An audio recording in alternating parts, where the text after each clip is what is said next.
ಸಾಮಾಜಿಕ ಸಮಾನತೆಯ ಹರಿಕಾರ ಕ್ರಾಂತಿ ಪುರುಷ ಬ್ರಹ್ಮಶ್ರೀ ನಾರಾಯಣಗುರುಗಳ 171ನೇ ಜಯಂತಿಯನ್ನು ನಾವು ಆಚರಿಸುತ್ತಿದ್ದೇವೆ.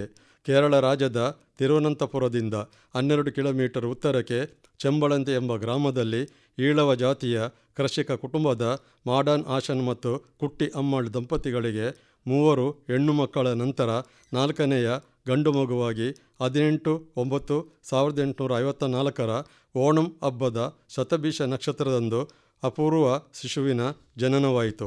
ಶಿಶುವಿಗೆ ನಾರಾಯಣನೆಂದು ನಾಮಕರಣ ಮಾಡಿದರೂ ಪ್ರೀತಿಯಿಂದ ಎಲ್ಲರೂ ನಾನು ಎಂದು ಕರೆಯುತ್ತಿದ್ದರು. ನಾನುವಿಗೆ ಅವರ ತಂದೆ ಮಾಡಾನ್ ಆಶನ್ರವರೇ ತಮಿಳು, ಮಲಯಾಳಂ ಮತ್ತು ಸಂಸ್ಕೃತಗಳಲ್ಲಿ ಮೂಲ ಶಿಕ್ಷಣವನ್ನು ನೀಡಿದರು. ಮುಂದೆ 1877ರಲ್ಲಿ ನಾನು ಕರುನಾಗಪಳ್ಳಿಯ ಚಿರುವಣ್ಣಾರ್ ತರವಾಡಿನ ಶ್ರೀ ರಾಮನ್ ಪಿಳ್ಳೆ ಆಶನ್ರವರಲ್ಲಿ ಹೆಚ್ಚಿನ ವಿದ್ಯೆಯನ್ನು ಕಲಿತನು. ಅದೇ ಸಮಯದಲ್ಲಿ ಆಧ್ಯಾತ್ಮಿಕ ಜ್ಞಾನವನ್ನು ಬೆಳೆಸಿಕೊಂಡ ನಾನು ಆಯುರ್ವೇದ, ಜ್ಯೋತಿಷ ಶಾಸ್ತ್ರಗಳನ್ನು ಅಧ್ಯಯನ ಮಾಡಿದನು. ನಾನು ಶ್ರೀಕೃಷ್ಣನ ಗುಣಗಾನ ಮಾಡುವ ಅನೇಕ ಶ್ಲೋಕಗಳನ್ನು ವಿದ್ಯಾರ್ಥಿ ದಶೆಯಲ್ಲಿ ರಚಿಸಿದನು. ಗಜೇಂದ್ರ ಮೋಕ್ಷ ಮತ್ತು ಪಂಚಪತ್ತು ಕೃತಿಗಳನ್ನು ನಾನು ಕರುನಾಗಪಳ್ಳಿಯಲ್ಲಿಯೇ ರಚಿಸಿದನು. ಸಂಸಾರ ಬಂಧನದಿಂದ ಹೊರಬಂದ ನಾನು ಹಲವಾರು ಊರುಗಳನ್ನು ಸುತ್ತಾಡಿದ. ಹೋದ ಕಡೆಗಳಲ್ಲಿ ಅಲ್ಲಿನ ಮಕ್ಕಳಿಗೆ ಧಾರ್ಮಿಕ, ಆಧ್ಯಾತ್ಮಿಕ ಬೋಧನೆಗಳನ್ನು ಮಾಡುವುದರ ಮೂಲಕ ನಾನು ಆಶಾನ್ ಎಂದು ಕರೆಯಲ್ಪಟ್ಟರು. ಆಶಾನ್ ಎಂದರೆ ಗುರು ಎಂದರ್ಥ. ಸತ್ಯದ ಅನ್ವೇಷಣೆಯ ಸಂದರ್ಭದಲ್ಲಿ ಕೆಲ ಕಾಲ ನಾರಾಯಣ ಗುರುಗಳು ಅನೇಕ ಊರುಗಳಿಗೆ ಕಾಲ್ನಡಿಗೆಯಲ್ಲಿಯೇ ಹೋಗುತ್ತಿದ್ದರು. ಹಸಿವಾದಾಗ ಮಹಮ್ಮದಿಯರ ಹಾಗೂ ಬೆಸ್ತರ ಮನೆಯಲ್ಲಿ ಆಶ್ರಯ ಪಡೆಯುತ್ತಿದ್ದರು. ಹೀಗೆ ತಿರುಗಾಡುತ್ತಾ ನಾನು ಜನರ ಸಂಪರ್ಕ ಇಲ್ಲದ ಕನ್ಯಾಕುಮಾರಿಯಿಂದ ಸ್ವಲ್ಪ ದೂರದಲ್ಲಿರುವ ಮರುತಮಲೆ ಅರಣ್ಯದ ತುತ್ತ ತುದಿಯಲ್ಲಿ ಒಂದು ದೊಡ್ಡ ಬಂಡೆಕಲ್ಲು ಭೂಮಿಯ ಮೇಲ್ಭಾಗಕ್ಕೆ ಬಾಯ್ಬಿಟ್ಟಂತಿದ್ದ ಪಿಲ್ಲತಟ್ಟಂ ಗುಹೆಯನ್ನು ಪ್ರವೇಶಿಸಿದರು. ಮರುತಮಲೆ ಬೆಟ್ಟದಲ್ಲಿ ತನ್ನ ಅನ್ನ ನೀರಿಲ್ಲದೆ ಕೆಲವು ವರ್ಷಗಳು ತಪಸ್ಸು ಮಾಡಿದರು. ಹಸಿವಾದಾಗ ಎಲೆ, ಚಿಗುರು, ಗೆಡ್ಡೆ, ಗೆಣಸುಗಳೇ ಆಹಾರವಾಗಿತ್ತು. ಮರುತಮಲೆಯಿಂದ ಜ್ಞಾನಸಿದ್ಧಿ ಪಡೆದ ನಾರಾಯಣ ಗುರುಗಳಿಗೆ ತನ್ನ ಗುರಿ ಸಾಧನೆಯ ಬಗ್ಗೆ ಜಾಗೃತಿ ಉಂಟಾಯಿತು. ಸಮಾಜದಲ್ಲಿದ್ದ ನಾನಾ ರೀತಿಯ ಮೇಲು ಕೀಳು, ಉಚ್ಚ ನೀಚ, ಅಸ್ಪೃಶ್ಯತೆ, ಮೂಢನಂಬಿಕೆ, ಉನ್ನತ ವರ್ಗದವರಿಂದ ಕೆಳವರ್ಗದವರಿಗೆ ಆಗುತ್ತಿದ್ದ ಅನ್ಯಾಯಗಳನ್ನು ನೋಡಿ ಮುಗ್ಧ ಜನರಿಗೆ ಆಧ್ಯಾತ್ಮಿಕವಾಗಿ ಜಾಗೃತಿ ಮೂಡಿಸಬೇಕೆಂದು ತಿಳಿದರು. 1888ನೇ ಇಸವಿ ಮಾರ್ಚ್ 11ರಂದು ಮಹಾಶಿವರಾತ್ರಿಯ ದಿನದಂದು ನೆಯ್ಯಾರ್ ನದಿ ಹತ್ತಿರ ಇರುವ ಕಲ್ಲು ಬಂಡೆಗಳನ್ನು ಭಕ್ತಜನರು ಸ್ವಚ್ಛಗೊಳಿಸಿ ತುಳಸಿ, ಬಿಲ್ವಪತ್ರೆ ಹಾಗೂ ಹೂಗಳ ರಾಶಿಯಿಂದ ತೋರಣ ಕಟ್ಟಿದರು. ಸಾವಿರಾರು ಜನರು ನದಿಯಲ್ಲಿ ಮಿಂದು ವಿಭೂತಿ ಧಾರಣೆ ಮಾಡಿ ತೋರಣ ಕಟ್ಟಿದ ಸ್ಥಳದಲ್ಲಿ ಭಜನೆಯಲ್ಲಿ ನಿರತರಾಗಿದ್ದರು. ಮಧ್ಯರಾತ್ರಿಯಲ್ಲಿ ಭಕ್ತಜನರು ನೋಡುತ್ತಿದ್ದಂತೆಯೇ ನಾರಾಯಣ ಗುರುಗಳು ನದಿಗೆ ಇಳಿದರು. ನದಿಯ ಮಧ್ಯಭಾಗದ ಆಳದಲ್ಲಿ ಮುಳುಗಿದವರು ಸ್ವಲ್ಪ ಸಮಯದ ನಂತರ ನದಿಯಿಂದ ಮೇಲೆ ಎದ್ದಾಗ ನಾರಾಯಣ ಗುರುಗಳ ಅಮೃತ ಹಸ್ತದಲ್ಲಿ ಸುಂದರವಾದ ಶಿವಲಿಂಗವಿತ್ತು. ನಾರಾಯಣ ಗುರುಗಳು ಶಿವಲಿಂಗಕ್ಕೆ ಪುಷ್ಪಾರ್ಚನೆ ಮಾಡಿ ಪಂಚಾರತೆಯನ್ನು ಬೆಳಗಿ ತೋರಣ ಕಟ್ಟಿದ ಕಲ್ಲು ಬಂಡೆ ಮೇಲೆ ಶಿವಲಿಂಗವನ್ನು ಪ್ರತಿಷ್ಠೆ ಮಾಡಿದರು. ಎಲ್ಲರಿಗೂ ಸನ್ಮಂಗಳವನ್ನು ಕರುಣಿಸಿ ಎಂದು ಪ್ರಾರ್ಥಿಸಿದರು. ಶಿವಲಿಂಗ ಪ್ರತಿಷ್ಠಾಪನೆಯ ನಂತರ ಮಂದಿರದ ಗೋಡೆಯ ಮೇಲೆ ಒಂದು ಮರದ ಹಲಗೆಯ ಮೇಲೆ ಜಾತಿ ಭೇದ, ಮತದ್ವೇಷ ಯಾವುದೂ ಇಲ್ಲದೆ ಸರ್ವರು ಸಹೋದರರಾಗಿಯೇ ಬಾಳುವ ಮಾತೃಸ್ಥಾನ ಇದು ಎಂದು ಬರೆದರು. ಆಗ ನಾರಾಯಣ ಗುರುಗಳಿಗೆ 36 ವರ್ಷ ವಯಸ್ಸಾಗಿತ್ತು. ಮೈಸೂರು ಮಹಾರಾಜರ ಸಂಸ್ಥಾನದಲ್ಲಿ ಆರೋಗ್ಯ ಇಲಾಖೆಯ ಮುಖ್ಯಸ್ಥರಾದ ಡಾಕ್ಟರ್ ಪಲ್ಪು ಅರವಿಪುರಂನಲ್ಲಿರುವ ನಾರಾಯಣ ಗುರುಗಳನ್ನು ಭೇಟಿ ಮಾಡಿ ಕೇರಳ ರಾಜ್ಯದಲ್ಲಿ ನೆಲೆಯೂರಿದ ಅನೇಕ ಅಮಾನವೀಯ ಪದ್ಧತಿಯಿಂದ ಬಿಡುಗಡೆಯ ಹೋರಾಟಕ್ಕೆ ನಾರಾಯಣ ಗುರುಗಳು ನಾಯಕತ್ವ ವಹಿಸಬೇಕೆಂದು ವಿನಂತಿಸಿದ್ದರು. ಡಾಕ್ಟರ್ ಪಲ್ಪುವಿನ ಬೇಡಿಕೆಗೆ ನಾರಾಯಣ ಗುರುಗಳು ತಮ್ಮ ಸಂಪೂರ್ಣ ಒಪ್ಪಿಗೆ ನೀಡಿದರು. 1903 ಜನವರಿ 7ನೇ ತಾರೀಕಿನಂದು ಅರವಿಪುರಮದಲ್ಲಿರುವ ಒಂದು ಹಲಸಿನ ಮರದ ಕೆಳಗೆ ಸಂಘಟನೆಗೆ ಶಕ್ತಿಯನ್ನು ನೀಡಿದರು.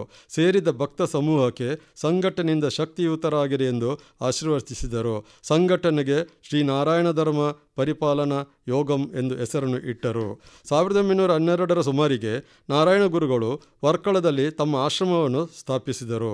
ತಮ್ಮ ವೈಯಕ್ತಿಕ ಉಸ್ತುವಾರಿಯಿಂದ ಆ ಸ್ಥಳದಲ್ಲಿ ಸುಂದರವಾದ ಶಾರದಾ ಮಂದಿರವನ್ನು ಏಪ್ರಿಲ್ ತಿಂಗಳ ಹುಣ್ಣಿಮೆ ದಿನ ಪ್ರತಿಷ್ಠಾಪನೆ ಮಾಡಿ ಶಾರದಾ ಮಾತೆಯ ಚಿಕ್ಕ ಪಂಚಲೋಹದಲ್ಲಿ ಅರಳಿದ ತಾವರೆಯಲ್ಲಿ ತಾವರೆ ಮೂರ್ತಿಯನ್ನು ಪ್ರತಿಷ್ಠೆ ಮಾಡಿ ಸರಳ ರೀತಿಯಲ್ಲಿ ಶಾರದಾ ಮಾತೆಗೆ ಪೂಜೆಯನ್ನು ತಾವೇ ರಚಿಸಿದ ಶ್ಲೋಕದಿಂದ ಸೇವೆಯನ್ನು ಮಾಡಿ ವಿದ್ಯೆಯಿಂದ ಸ್ವತಂತ್ರರಾಗಿರಿ ಎಂದು ಸಮಾಜಕ್ಕೆ ಕರೆ ಕೊಟ್ಟರು.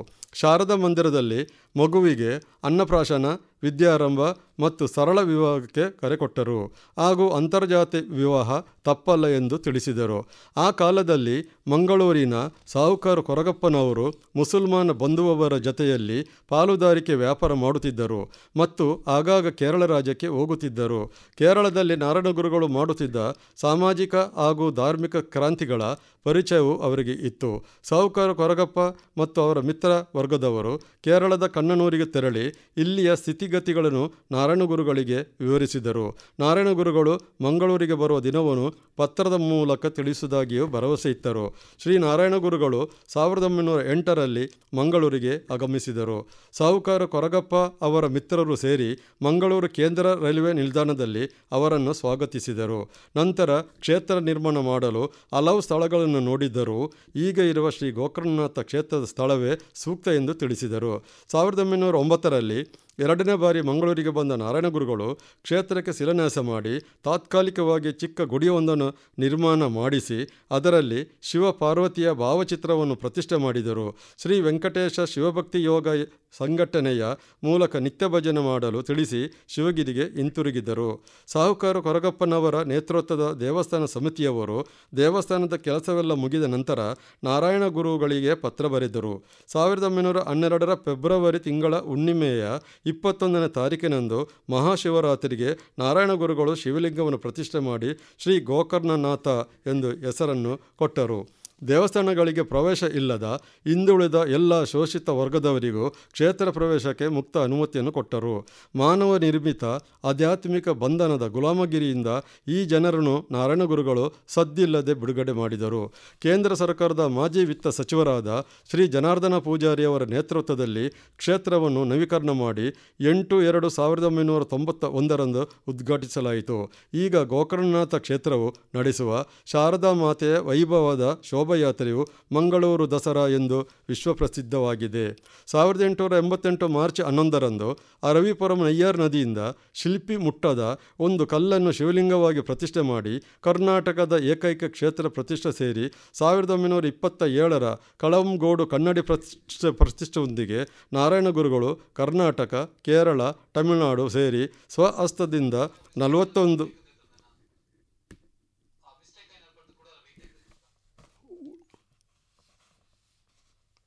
ಓಲ್ ಸರ್ ಮಿಸ್ಟೇಕ್ ಓಲ್ ಒನ್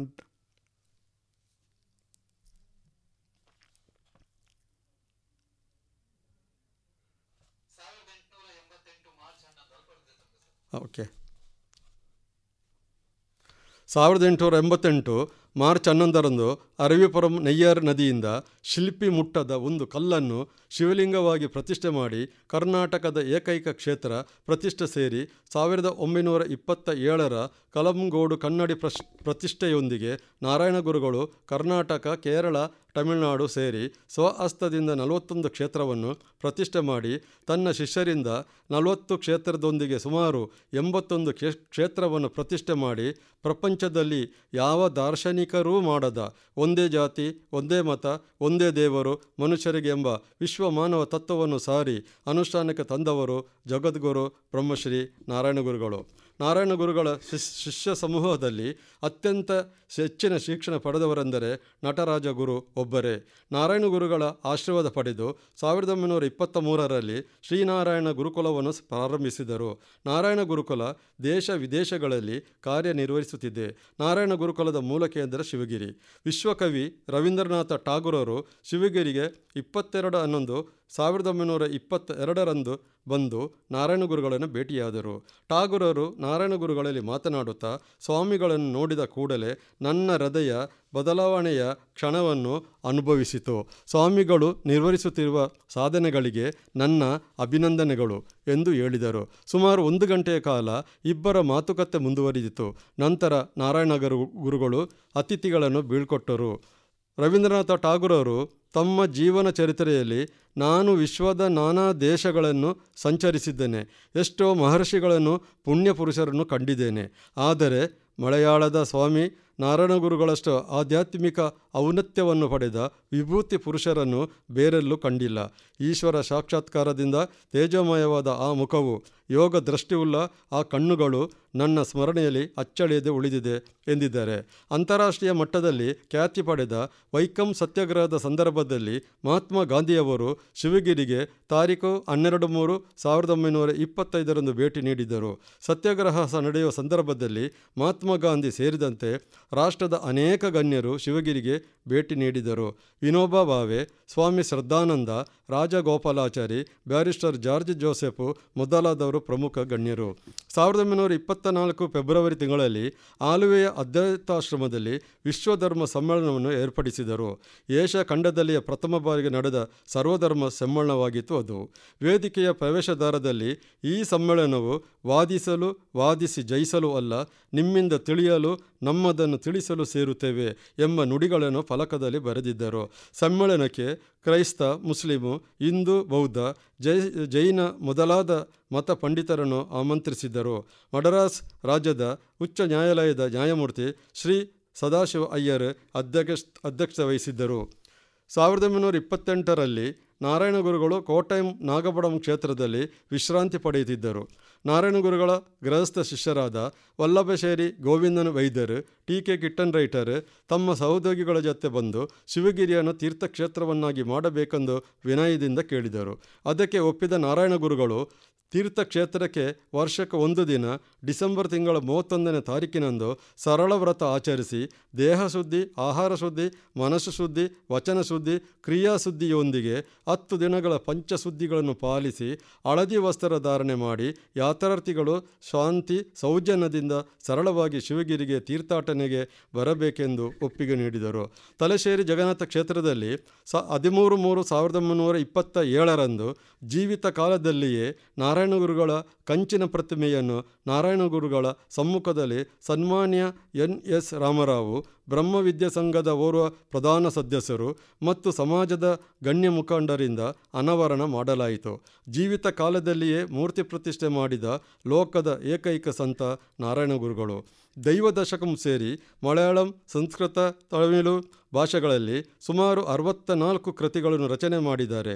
ಆತ್ಮೋಪದೇಶ ಶತಕಂ, ಅದ್ವೈತ ದೀಪಿಕಾ, ಜನನಿ ನವರತ್ನ ಮಂಜರಿ, ದರ್ಶನಮಾಲಾ, ಶ್ರೀನಾರಾಯಣ ಸ್ಮೃತಿ ಕೃತಿಗಳು ಪ್ರಮುಖವಾದವುಗಳು. ದೈವ ದಶಕಂ 127 ಭಾಷೆಗಳಿಗೆ ಭಾಷಾಂತರವಾಗಿದೆ. 20/9/1928 ಗುರುವಾರ ಮಧ್ಯಾಹ್ನ 3 ಗಂಟೆಗೆ ಶಿವಗಿರಿಯ ವೈದಿಕ ಮಠದ ಪುಟ್ಟ ಕೊಠಡಿಯಲ್ಲಿ ನಾರಾಯಣಗುರುಗಳು ಮಲಗಿದ್ದರು. ಮುಖದಲ್ಲಿ ಶಾಂತಿ ಮತ್ತು ಸಾತ್ವಿಕ ತೇಜಸ್ಸು ಸೂರ್ಯನಂತೆ ಮಿನುಗುತ್ತಿತ್ತು. ನಾರಾಯಣಗುರುಗಳು ಮೆಲ್ಲನೆ, ನಾನು ಶಾಂತವಾಗಿದ್ದೇನೆ, ಶಾಂತಿಯ ಸಂಪೂರ್ಣ ಸುಖವನ್ನು ಅನುಭವಿಸುತ್ತಿದ್ದೇನೆ, ಆನಂದವಾಗಿದೆ, ದೈವ ದಶಕಂ ಪಠನ ಮಾಡಿರಿ ಎಂದು ತನ್ನ ಶಿಷ್ಯಂದರಿಗೆ ತಿಳಿಸಿದರು. ಸ್ವಾಮಿ ಧರ್ಮತೀರ್ಥರು, ಸ್ವಾಮಿ ಅಚ್ಯುತಾನಂದ, ಸ್ವಾಮಿ ವಿದ್ಯಾನಂದರು ಮತ್ತು ಇತರ ಸನ್ಯಾಸಿ ಶಿಷ್ಯಂದರು ಸೇರಿ ಭಕ್ತಿಯಿಂದ ಪಠನ ಮಾಡಿದರು. ಜೀವನ ಮುಕ್ತಿ ಆದಾಯದ ಮೋಕ್ಷ ಪ್ರಾಪ್ತಿ ವಚನಗಳನ್ನು ಮುಗಿಸುತ್ತಿದ್ದಂತೆಯೇ ಸತ್ಯ, ಧರ್ಮ, ಶಾಂತಿ, ಅಹಿಂಸೆಯ ಬೆಳಕನ್ನೇ ನೀಡುತ್ತಾ ವಿಶ್ವಕ್ಕೆ ಸನ್ಮಾರ್ಗದ ಕಣ್ಣುಗಳಾಗಿದ್ದ ನಾರಾಯಣಗುರುಗಳು ತನ್ನ ನಯನಗಳೆರಡನ್ನು ನಿಧಾನವಾಗಿ ಮುಚ್ಚಿದರು.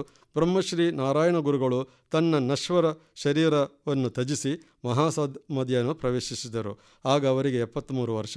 ತಿರುವನಂತಪುರದ ಚೆಂಬಳಂತಿ ಗ್ರಾಮದಲ್ಲಿ ವಯಲವಾರ್ ಮನೆತನದಲ್ಲಿ ಮಾಡನಾಶನ ಕುಟ್ಟಿಯಮ್ಮಳ್ ದಂಪತಿಯರಿಗೆ 1854 ಓಣಂ ಹಬ್ಬದ ಪರ್ವಕಾಲದಲ್ಲಿ ನಾನು ಆಗಿ ಅವತರಿಸಿ ಮರುತಮಲೆ ಪಿಲ್ಲತಟ್ಟಂ ಗುಹೆಯಲ್ಲಿ ಜ್ಞಾನಸಿದ್ಧಿ ಪಡೆದು 1888 ಮಾರ್ಚ್ 11ರಂದು ಅರವಿಪುರಮಲ್ಲಿ ಶಿವಲಿಂಗ ಪ್ರತಿಷ್ಠೆ ಮುಖಾಂತರ ಆಧ್ಯಾತ್ಮಿಕವಾಗಿ, ಧಾರ್ಮಿಕವಾಗಿ, ಶೈಕ್ಷಣಿಕವಾಗಿ, ಸಾಮಾಜಿಕವಾಗಿ ದೀನದಲಿತರ ಸೇವೆಯನ್ನು ಮೌನ ಕ್ರಾಂತಿಯ ಮೂಲಕ ಸಮಾಜದ ಅನೇಕ ಅನಿಷ್ಟ ಪದ್ಧತಿಗಳನ್ನು ನಿರ್ಮೂಲನೆ ಮಾಡಿ ನವ ಕೇರಳದ ಸೃಷ್ಟಿಕರ್ತರೆನಿಸಿದ ಋಷಿ ಬ್ರಹ್ಮಶ್ರೀ ನಾರಾಯಣಗುರುವರ್ಯರ 171ನೇ ಜಯಂತಿಯ ಶುಭ ಸಂದರ್ಭದಲ್ಲಿ ನಾಡಿನ ಎಲ್ಲ ಜನತೆಗೆ ಶುಭಾಶಯಗಳು. ಎಲ್ಲರಿಗೂ ವಂದನೆಗಳು. ಜೈ ಶ್ರೀ ನಾರಾಯಣ ಗುರು.